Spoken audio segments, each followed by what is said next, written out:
Watu wote wanajiuliza leo siku ya Ijumaa nini kinafanyika Arusha. Ni utamaduni wetu. Jana tumeona vijana wakionyesha mapokezi yao kwa Daktari Samia. Lakini mkoa wa Arusha ni utamaduni wetu kula nyama. Kwa hapa tulipo ni eneo ambalo nyama zitalika. Na kwa kuwa mkoa wetu ni miongoni mwa mikoa mingine ambayo ina waumini wa dini zote mbili, Wakristo na Waislamu. Na wengi tuko kwenye kipindi cha Kwaresma na wengine tuko kwenye mfungo wa mwezi wa Ramadhani. Kwa hiyo nyama hizi zitaanza kuliwa jioni baada ya iftari.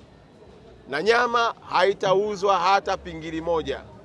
Nyama zote ni bure kwa ajili ya wananchi wa mkoa wa Arusha, ikiwa ni kuashiria kwenda kwenye kilele cha sherehe za wanawake duniani.